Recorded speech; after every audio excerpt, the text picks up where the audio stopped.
This program is brought to you by UCKG.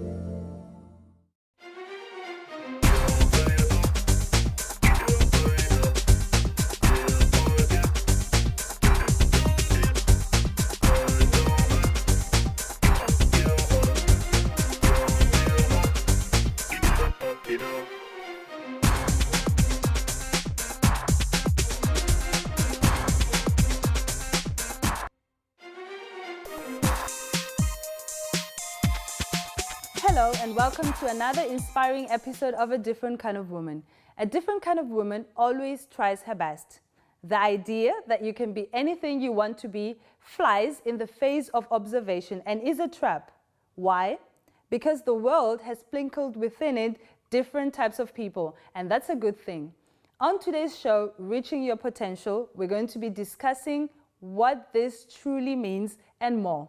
Joining us are my exciting co-hosts, their potential reaching co-hosts. I have Liliana, welcome Lily. And we have Excel. Excel is joining us again. Glad to have you on today's show as well. Thank you so much, happy to be here. So now ladies, how do you believe or how can you identify your potential? How can you say, now this is my potential? How do you identify it? Tough one. Yeah, because I'm put you on the spot, right? I suppose I can identify my potential in any circumstances, regarding how much I'm willing to push myself, maybe.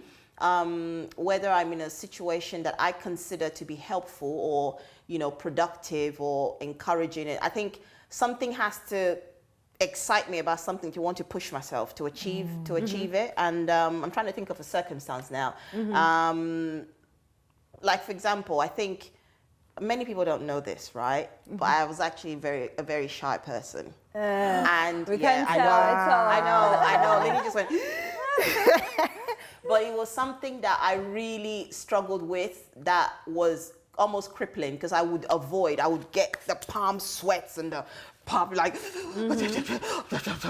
So I think for me to push myself and be in situations, for example, with my job, with my profession, I had to overcome my shyness really. And so I had to push myself. I had to make myself to sort of say, right, I can do this. So because I pictured myself as being able to overcome that, I think I was able to challenge myself and be willing to put myself in situations that would challenge that and reach the, so your potential is challenged by how much you're willing to push yourself, to challenge yourself. Yeah. And how about you, Lily? How do you? I agree with Excel, but then I'm also honest to say, potential, like in my mind when I'm thinking about it, what does that mean to me? Is it, for example, if I want to, for example, accomplish something, or your potential would be kind of like the chance that you have of achieving something. Right. So how do you measure that chance? How can you say, I have this much chance of achieving this, this is my potential, and this is the limit of my potential? How do you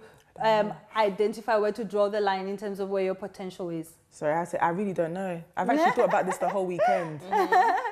It's an interesting question because it is a tough one, and I also kind of had a hard time coming to an answer. And the answer that I gave myself was, if I can dream it, that is my potential. Yeah. Because many times we have certain dreams that we actually squash, that you kind of think, no way. Yeah, because no way I can get that. Because for me, the question, when you say, how do you identify, it's like, kind of telling me how do you know what I mean? How do you know? Exactly, but that's it. It's like where do you draw the limit of your potential? Where do you say this I can achieve and this I can achieve? How do you define what you can and can achieve? That is the question. And it's quite hard. Many times though, we tend to limit ourselves by the things that we're used to doing. But I think for myself, the limit comes as far as dreaming it. If I can dream something, if I can fathom it in my mind, it means I have what it takes to achieve it, because my mind has conjured it. My mind has wrapped itself around it. But many times what happens when we dream something, when we think of that goal and we think this is what I want to achieve, many times our fears come in, and many times we squash that with but at this moment the circumstances are not aligning with this dream, so we suffocate the dream. But I believe if you can dream it, you can achieve it. For sure. Well, that's my opinion, but I'm sure there are more opinions on the streets of London. Let's find out what the people on the streets of London think with Priscilla.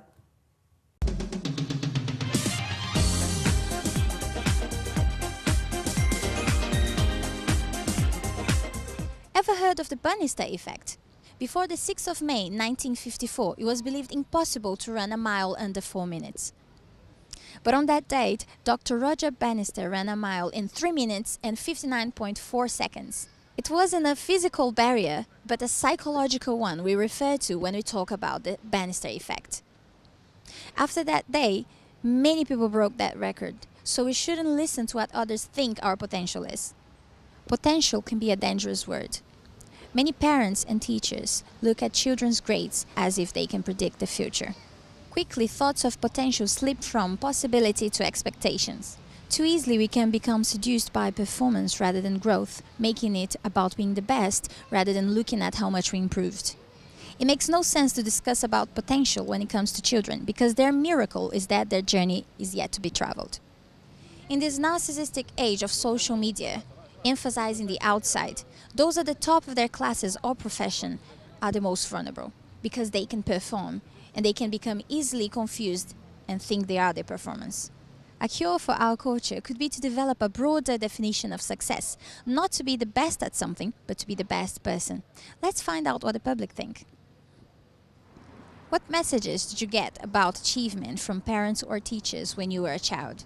I didn't get a great deal. I think they mostly just said, do your best, doesn't really matter what grades you get as long as you're happy, kind of thing. Which probably wasn't the best advice. Probably should have got better grades, but we'll see what happens. Well, we all went to grammar school, so there's a lot of pressure to taking pictures of me to get the grades that we're supposed to get to university and stuff like that.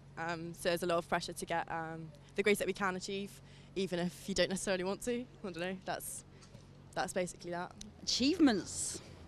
Not much from my teachers, to be honest. My parents, they're like my idols a lot from my family, not from teachers. Work hard at school so you can get a job and work for someone else, basically. What do you believe is achieving your potential? Discovering your potential first and then knowing what that is, and then after that, going after it. So becoming what you want to become. Working really hard to fulfill your dream. Just what you think you can achieve, I suppose. Just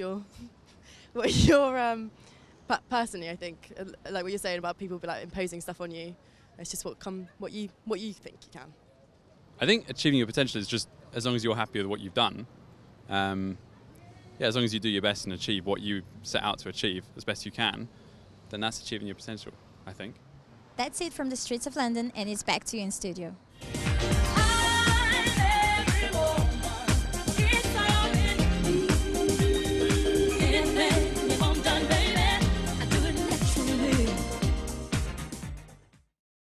Thank you so much, Priscilla. It's always interesting to hear what the people have to say, right? But now, I mean, we spoke about how to identify your potential, and that, once you can dream it, you can achieve it. But now I want to know, what is it that you guys are dreaming about? What is it that you would like to achieve? Well, I'll go straight to the point. What do I want to achieve? Just want to be fitter, to be honest. I won't say much as help, like eating the right thing is good. I mean, but for me, I want to be that type of woman, girl that I can run. Like, those women that can run, like really run, and then they end and they're like, yeah, I'm good. Yeah, and you're not out of breath. So you want to be fit? Yeah. You want to be fit. Excel. Am I ready for this answer? What would you like to achieve? There were so many things that were sort of coming up in my head, but I think I'll do a cop out and go for the easy one. I'm going to identify with Lily as well. And really? Say, yes, High because I think indeed, because I think there are just sometimes that you just want to be the best that you can be. And I'm not really talking about being stick thin here. It's not about that. But it's about being healthy and being more sort of in control and being more aware of you know, just be more disciplined about things. I think, definitely. It's an interesting one for me, because if you had asked me this question maybe at 20 years old, when I was 20 years old, it would have been different. I think I remember the 20-year-old that I was as someone who was like overly confident in herself. Like I was very overly confident. Exactly what I said. When I believed it, I believed I could achieve it. I believed the sky was the limit. And I sort of had like goals that were maybe self-righteous, like, I'm not so, maybe not self-righteous is not the word, but goals that were, if you would weigh them up, you would say, oh, she's so arrogant. She's like overreaching, maybe. Not necessarily overreaching, but I strongly believed in myself. Like I strongly believed that I was invincible. And then throughout life, after so many mistakes that you commit and so many failures that you face, I kind of now learned that I'm not invincible, which is not a bad thing. I'm not invincible. But now my goals are different. Instead of, I'm more preventative. They're kind of like, I want to know how I can prevent failure, and I want to know how I can, you know, not make so many mistakes anymore, learn from the mistakes that I made. So if I'm thinking, what is it that I want to achieve? I think I want to achieve self-intuition, like understand myself. I want to be able to see myself and be able to overcome my weaknesses. That's what I want to achieve. I want to achieve overcoming the things that are holding me back. Whereas 20 years ago, I believed nothing can hold me back. But now I do know, that I do have. You accept that this superwoman has some kryptonite that exactly. Sometimes. And the first time I faced those challenges, they scared me, or they kind of like, they broke me down, and they made me feel like, oh no, this is impossible to overcome, because it was something that was not within me. But now, I know, of course, that, I can overcome my mistakes, and I want to get better at it. I want to get better at learning. I want to get better at going over those hurdles that come our way. I want to get better at changing myself, molding the things that are wrong, facing those things, courageous to look in the mirror and say, okay, this is not right. This thought should not be here. This feeling should not be here, but you can overcome it. So I want to get better at overcoming my weakness. That is my, that is my goal. So what about yours? Think about yours. But we're going to take a short break, and after the break, we'll be back with more on reaching your potential. After the break, we're going to try a mock interview. I kind of want to know how competent you ladies are. You know, when you go for interviews.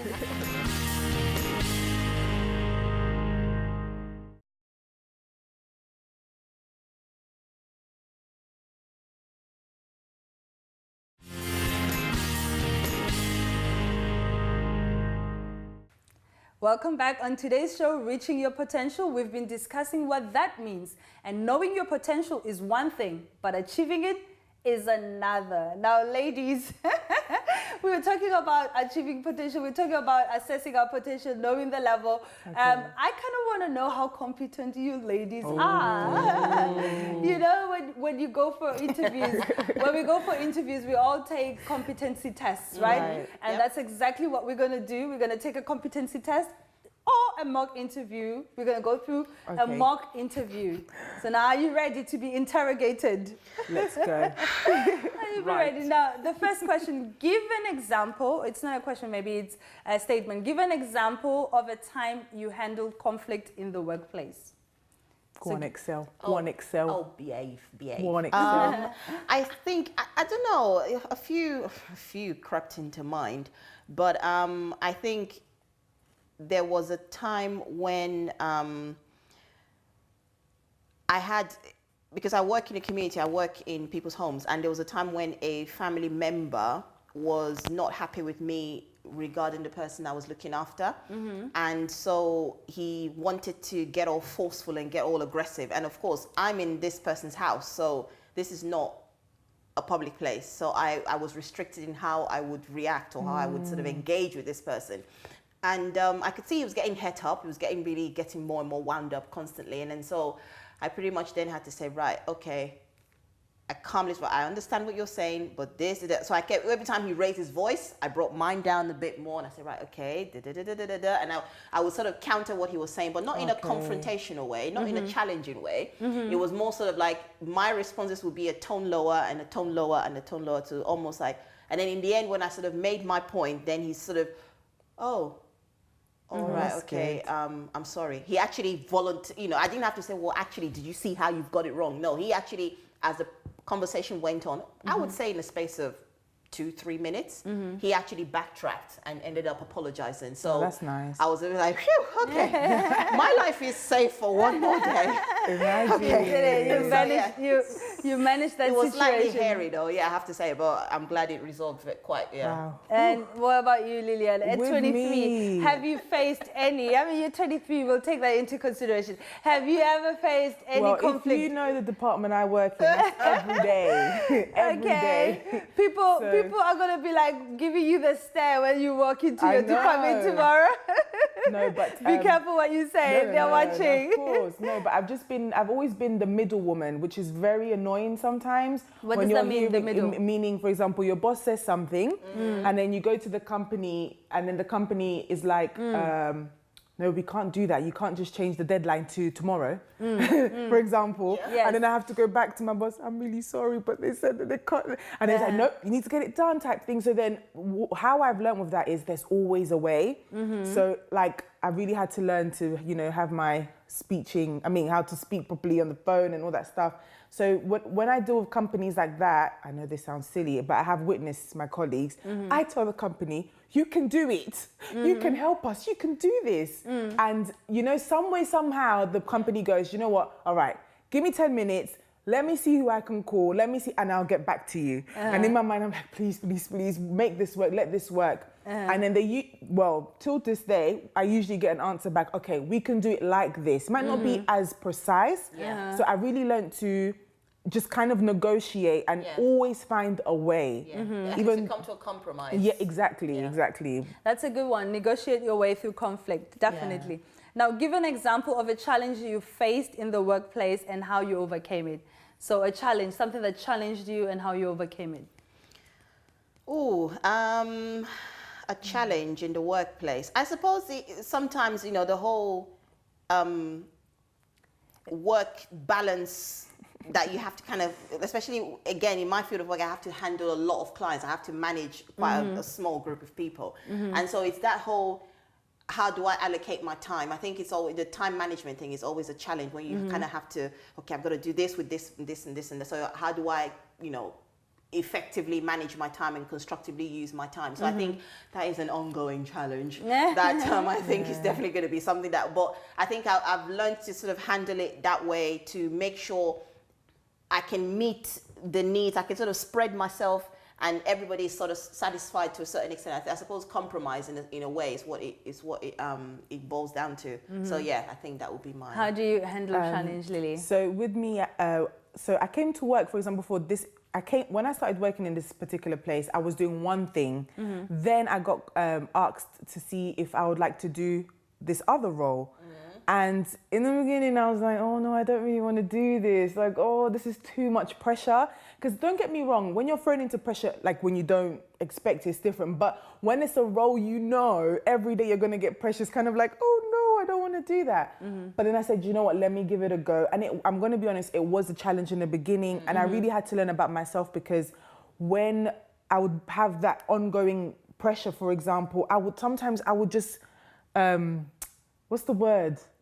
Like, you know, you just, I would cave in. I would cave in. I'm like, oh, I can't do this. Is too much. Until I started learning, no, Lily, that's not the way. So how can I do that? And then with that, I started like, no, Lily, come on, confront it. Like, get up. I know it sounds silly, but I had to mentally in my mind, come on, Yeah. Lily, you can do it. Like I generally do that at work, even till now. Sometimes I talk to myself, but it helps me. So But that's that's normally where it starts. It starts in our mind. So now we have quite a few questions. So we're going to do it differently. I'm going to ask each of you a different question, so we don't answer the same question, all of us, right? Okay. So now, Axel, to you, tell me about a time that your communication skills improved a situation. I think I would say my first question, that was how I would say that helped, because it was my communication skills I would say I used there to diffuse a situation that could have potentially become, explosive. So, yeah.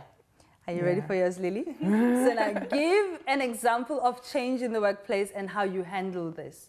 So a certain situation that changed, or how change came about and how you handled that change. Again, I don't mean to repeat myself, but it was kind of what I just said. When I changed role and something was completely new, I didn't really know how to, do certain things, and I had to learn. I just had to learn and tell myself that I could do it. So. And give an example, Axel, of a time you identified a new approach to a workplace problem. So where you started doing something different. I suppose there was something that actually happened in my workplace recently where it seemed to be an ongoing problem, and I think it had to then first of all I had to send an email. I did a group email to everybody in the team to sort of say, look, we've identified this. Can we please, what's the word? Be more aware, because sometimes I think it was more people not being aware of how certain practices were not actually helpful. So I think after identifying that, the problems or the mistakes that were happening before weren't so much anymore, and people were more aware. And I think actually manager actually sent me an email to say, well done for highlighting a serious problem. So I was like, oh, thanks. So I think it was, it's one of those circumstances where things just kind of happened without people really being aware of what the effects of it was. So I think once that was highlighted, it did make a difference. And I think that's a common thing in the workplace, even in life, that people tend to keep doing the same things but hoping to achieve different results. So you know this is a problem, but you tend to deal with that problem the same way. So this is how I resolve conflict. But if it hasn't worked the first time, hasn't worked the second time, it's likely not going to work the third time, the fourth time. So we need to revise how we do things. Liliana, when did you work the hardest and feel great about it? Oh, so we had this major event. I don't know if I mentioned it, but it was the Love School that time, and I had to help backstage. So what was kind of like your how do you say, your role in that event? What was the you were gonna explain? Yeah, I was gonna say I was in the backstage helping the performers to get in on time, get changed, make sure their makeup was ready, go back out. So then... So you were the coordinator? Yes, I was helping. Well, there was the head and then I was the helper. And it's nice when it's just one or two people. Yeah. When it's a bunch of 20 youths. It's crazy. So I really had to learn to, come on guys, you can do this. Let's go. So... So at the end, when the event finished and everyone was like, well, inside of you were feeling like, I did it. That relief. I actually did it, yes. So. And now, for example, if someone had told you before you actually accepted that situation, like before you accepted that challenge, if someone had told you that you were capable of doing that, would you have pictured yourself as someone capable of handling that much pressure? I don't think so. Because the person who told me, Lily, you're gonna help me, I was like, oh no, you think so? She was like, Lily, you can trust me. I know you can. Which is nice. Sometimes it's nice to believe in people. We don't see exactly. And there's a point to why I'm asking that question, because sometimes people get asked certain things and they don't give themselves the chance to do them. They think, no, if I do this, I'm gonna fail, I'm not good. And so they say no.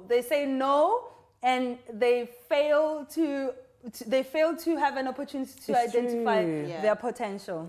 Now, Axel, give an example of team leading in the past employment. So an example where you actually led a team. Well, I haven't. Have I, strictly speaking, been in a position of leading a team? Well, I suppose on a smaller scale, I have been in charge of little projects, for example, in the work, and be, okay, you be in charge of this, and just make sure that whatever needs to happen, everything comes through me, or everything. So it was different, and it was I think it made me sort of see what everybody is meant to do as well, on a sort of like a, I don't know, bird's eye view, if you like, and say, okay, this person needs to do this needs to go there, this needs to go there. And I actually quite enjoyed it, because it's not something that I readily put myself into, like be a manager. And I've always, people who know me, well, I'm not doing a managing role, I don't want to be a manager. It's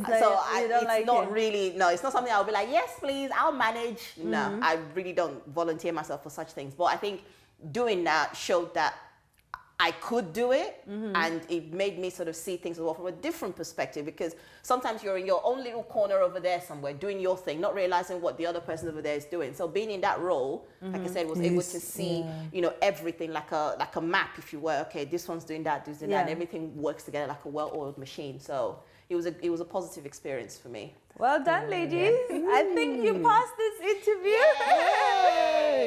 We're getting the jobs. You did very well. So we're going to take a short break. Don't go away. Take a look at the interesting women that will be joining us after the break. Next, we'll be hearing from Jordan Martin about how she reached her potential and is helping others to reach theirs. And later, we'll be joined by Ese Akpojoto with her story. I think having children really helps me to probably not be a workaholic, because I manage to eat my food because I have to feed them. It was never something that made me, and I'm sure others, kind of feel empowered and celebrated.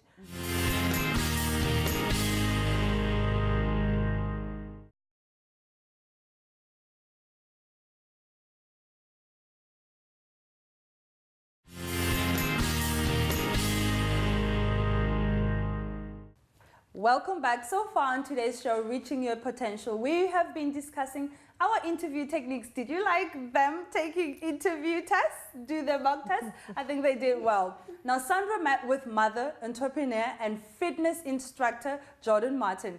Find out what she had to say in this video.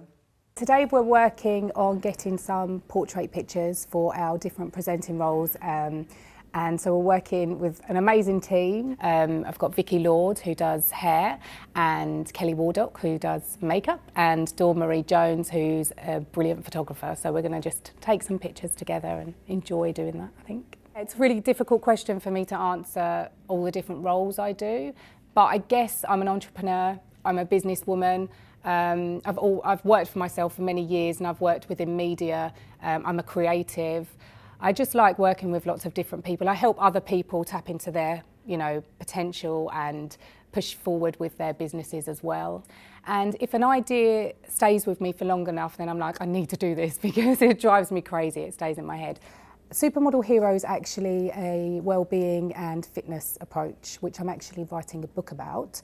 But the website is a platform to help others now. So it's got free resources and articles on there. And one of the resources I've put up recently, I think, is Kindfulness for Children. So it's a resource for parents and teachers. I kind of took a slightly different route to most people. I started photography quite late. I used to be a property agent in Europe until 2008, and then I decided that I wanted to kind of pursue my passion, which was photography. As a creative, you always want to push yourself, and you always want to push the boundaries and improve yourself. So I'm not sure that I would ever say that I could reach my potential, because I'll always want to improve and do better and develop my craft. But I would say pushing myself to continue learning and to work for bigger and bigger brands and magazines would be where I would say I would have reached my potential. Well, I started out when I was 16 as a beauty therapist and nail technician, and as time went on I became a makeup artist. I have got my own little small boutique beauty salon. It is hard in my industry. It's very, very competitive, so I find I have to keep up to date with the new technologies, treatments and products. But I love my job, and I find if you continue to work hard, you'll get where you want to be. as I'm a beauty therapist, nail technician and a makeup artist, I feel I want to be the best I can as well. I mean, what would be nice is to do makeup maybe for a movie. I thought that might be quite fun. Reaching the full potential, I think it's hard work. You have to literally work hard at it. It doesn't just fall on your lap. You know, I work long hours. I have a really strong family behind me that helps me to achieve this.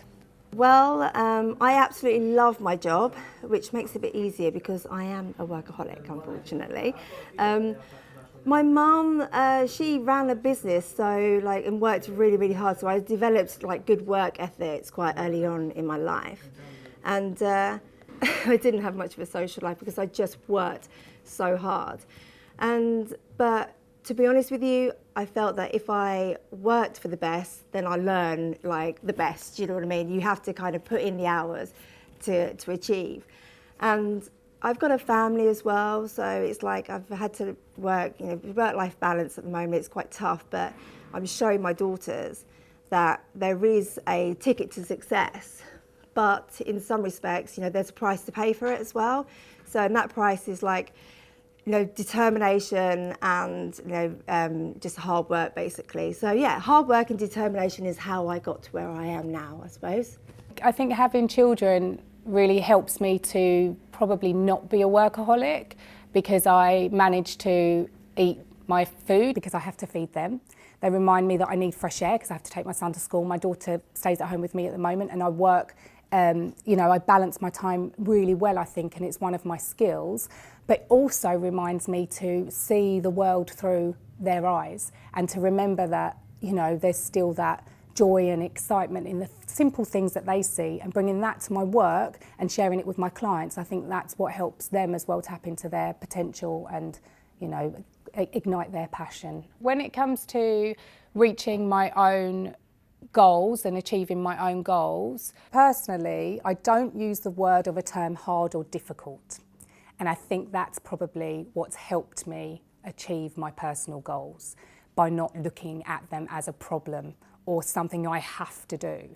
I write down what I want to do, and achieving different goals, they could be something smaller, it could be something big. And sometimes I might wake up and a goal might be for me to, I really need to cook dinner today, or I need to have a shower this morning. And they're small goals that we need to achieve as well, that make the bigger goals easier if we're balancing out our life. So there are different points I've found challenging achieving goals, but I see them as points of learning.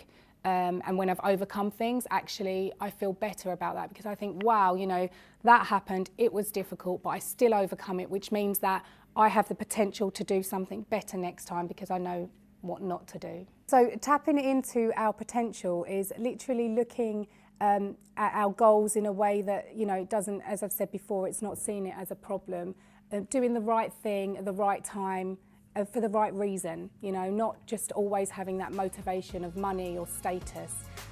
One thing that works really very, very well is when you have different people that have their individual talents and they bring the talents together and they have one sole goal and they're working together on this one goal. If you think about a movie and you've got producers, directors, actors, the crew, the runners, all of these people doing their separate tasks, but they have that same purpose and they create magic together. And that's what works really well. So making sure that you're not too competitive when you're tapping into your potential with your business, looking at how you can work with other people. 24 karat magic in the air. Head to toe so clear. Look out.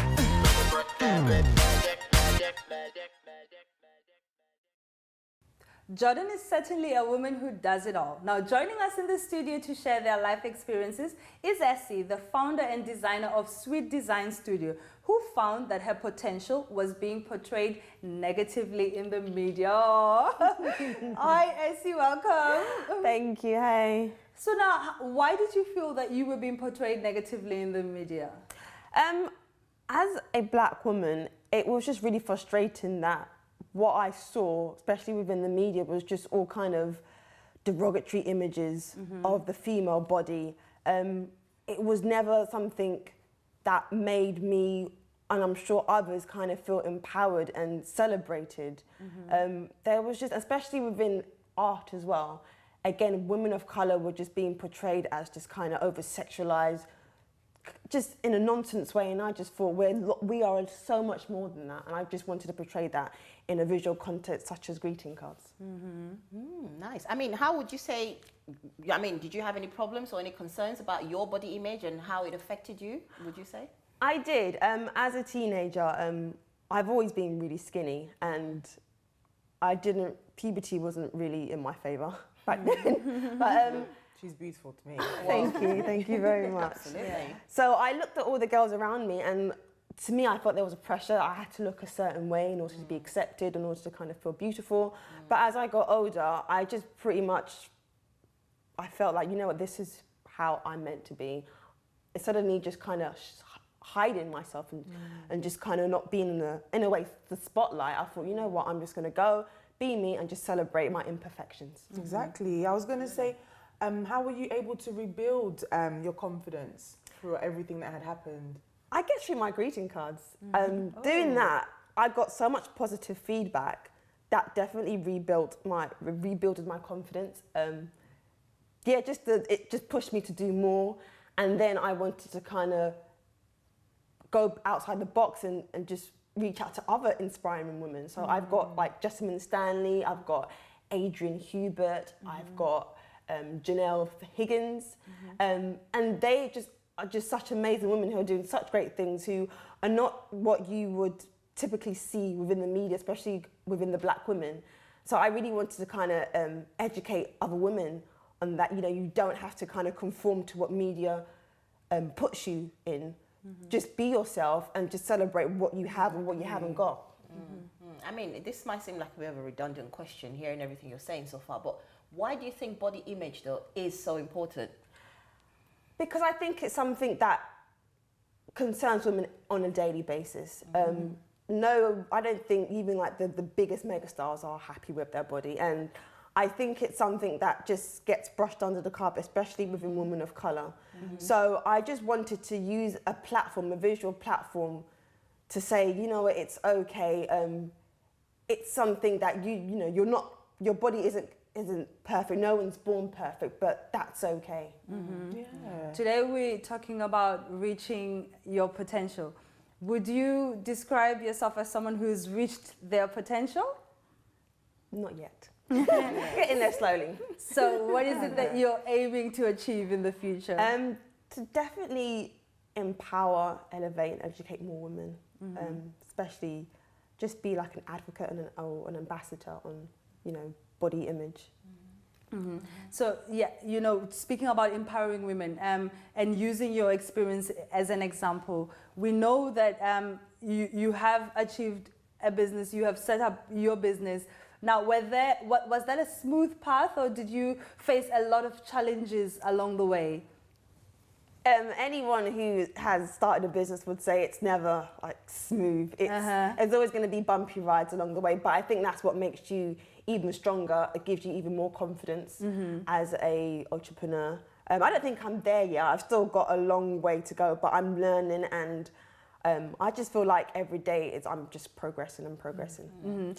And so for someone who's sitting at home and they're at that point where now they are facing their own hurdle and they're facing their struggle, what can you share with them? What do you tell yourself, or what do you do to push yourself over the struggles and the hurdles that you face along the way? It's okay to make mistakes. If you make mistakes, you just get back up and you try again. I would say make a list. That really helps me. And when you make a list, you actually realise that the things that you do, you're already doing it without you realising it. So I definitely would say a list really helps you, because it's that constant reminder, okay, I have to do this, I have to do this. And that's the thing. Many times it's like we know the path won't be smooth. We know that theoretically, but we expect it to be smooth, because the minute we meet the first hurdle, normally what happens is we give up, or we begin negative dialogue within ourselves. Oh no, this is too hard. No, I can't make it. Maybe I bit too much, more than I could chew. And so we tend to overcome ourselves when we reach that hurdle, when we hit that obstacle. And the idea is obstacles are going to show up, you know, challenges are going to show up in your way. And when they do, in order to reach your potential, you have to force your way over them, through them, under them, around them, whatever it takes. You just have to overcome that obstacle. And that begins with what you tell yourself. So when you write that list, you are forcing your mind to focus on where you want to go instead of where you are at, where you were. You're focusing ahead, and that's what you need to do. Thank you so much, Essie, for coming and sharing your inspirational story with us. Thank you very much. Thank you for inspiring our viewers. And now we're going to take a short break, but don't go away, as we'll be back with more on reaching your potential. Here's a sneak peek of what's coming up after the break. Next, find out how Chelsea footballer Paul Canoville turned his life around and helps to inspire others to do the same. Something like this is a bit deeper and a bit emotional for me as well. And hopefully that's people can go away with an idea of how serious it is.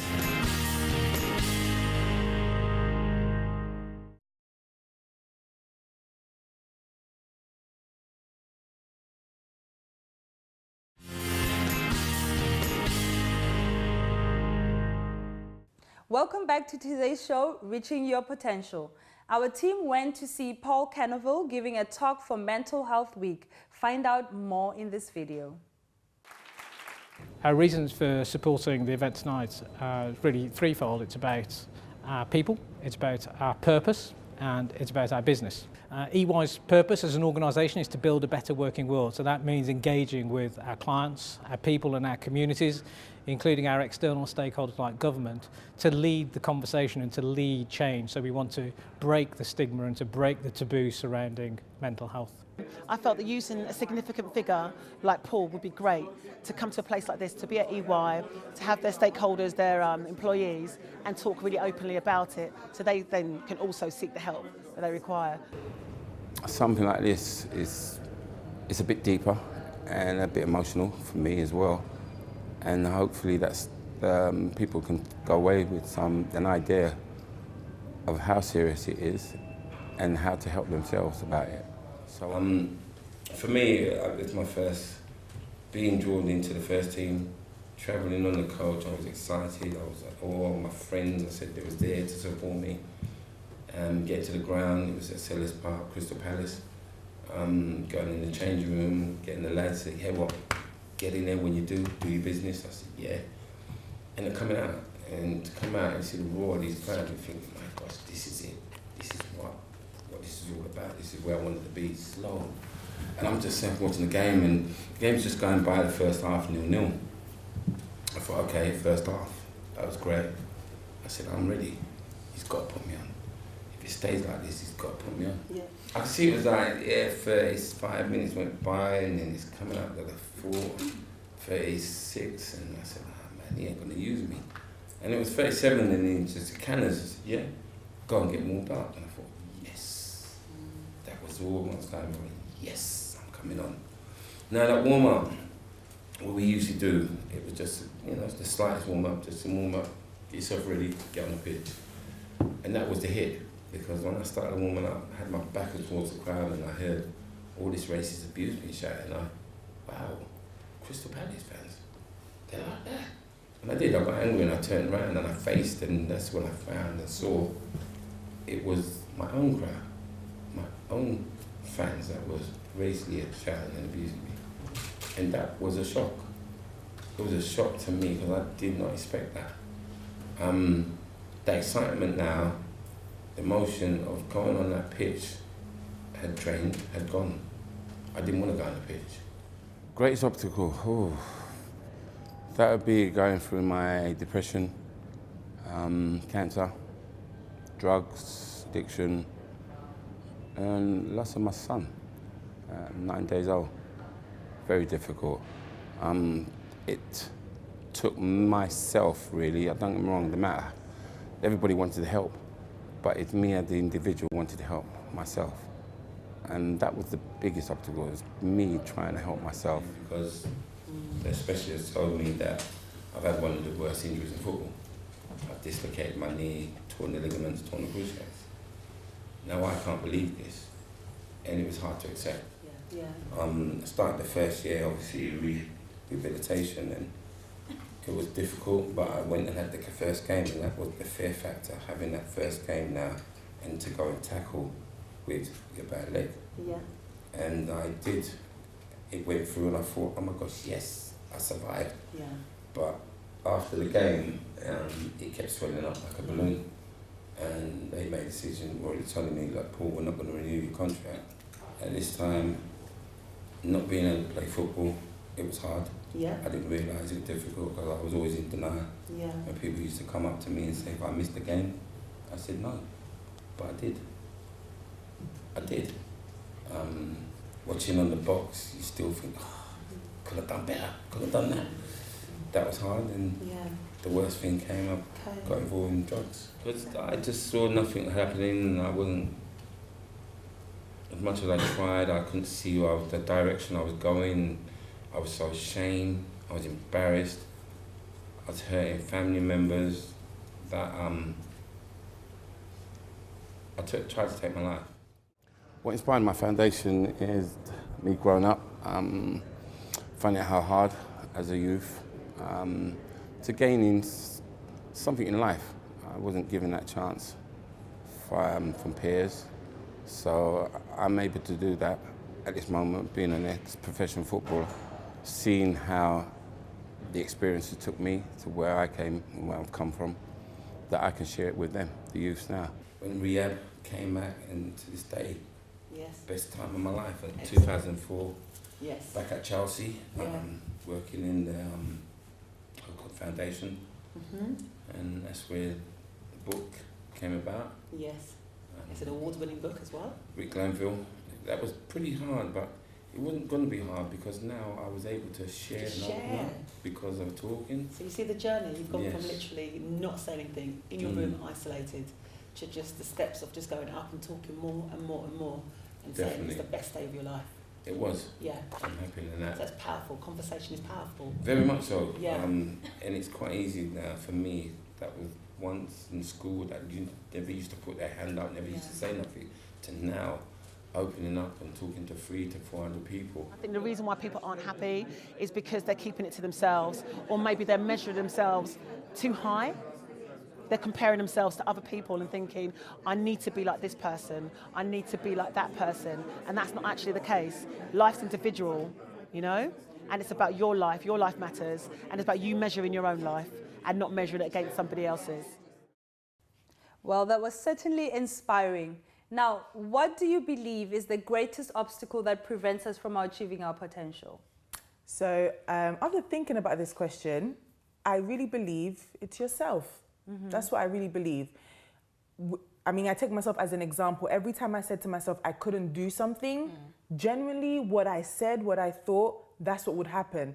But every time I would say I can, and I would push myself, even though it was hard, I would be able to do it. So I believe sometimes we can be our own worst enemy if we want to be, but also we can be our greatest fan if we choose to be. Absolutely, I agree, because I think when it boils down to it, we're the ones that sort of decide whether we want to take a step, whether we want to take a risk, or be challenged, or we're the one ultimately who decide. Because even if I have cheerleaders on, but it's either side of me going, yeah, Excel, you can do it. If I don't, no, I can't, then I won't.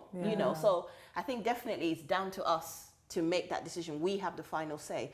Because I mean, I think in Essay's example as well, instead of taking that maybe negative things, oh, right, okay, I'm a woman of color, I'm not going to be able to make any headway with this, the media's already painted us in this way, so I'm just going to have to suck it and just deal with it like it is, and just, but she used that to spur her on to say, no, I'm going to, I mean, she's just one. I mean, we've already heard from her, she hasn't arrived at her full potential yet, but she's still, she's making a journey towards that. But even being one individual she's making her one impact, one person at a time is how change happens anyway. So I think definitely we are our worst enemy or our best cheerleader. Absolutely. You know, when you think about potential, potential isn't something that we contemplate. Potential is something that we pursue and achieve. So your potential is not going to be defined by you sitting down and thinking and contemplating. Your potential is going to be defined by you facing your life, facing your day-to-day challenges, pushing yourself forward. And it starts here. It starts in the mind, the thoughts that you tell yourself, the things that you focus on, the dialogue that you have with yourself. What do you say to yourself inside yourself? When you look at yourself in the mirror, when you analyze your life, what are the words that you tell yourself? No, I can't make it. Oh, no, this is too difficult. This is too heavy. No, that's not for me. It's too far. It's too big of a dream. This dialogue is what's going to define your potential. And those who have achieved great things achieve them because they told themselves great things inside. They told themselves, they thought big inside. And those thoughts pushed their actions. So if you don't start with your thoughts, if you don't start defeating the negative thoughts that go inside of you, the ones that come after your dream, the ones that come after your marriage, that tell you to give up on your marriage, to give up because it's never going to work, the ones that come after your career, that tell you you're never going to achieve, you're never going to be this person that you dream to be, the ones that come between you and your children and tell you you're not going to be the mother that you want to be. If you don't defeat these thoughts inside of yourself and start pushing forward and start pushing against them, you're going to get stuck. So potential is action. You achieve your potential through your action. So start acting, all right? You've heard from us. Now we want to hear from you. What are your dreams? What is it that you're hoping to achieve? What's standing in your way? What's worked and you want to share with others? Please leave us your opinions on Twitter, Facebook, Instagram, or you can email us at comments@dkw.me. And join us next week for another exciting episode of DKW. And until then, it's goodbye.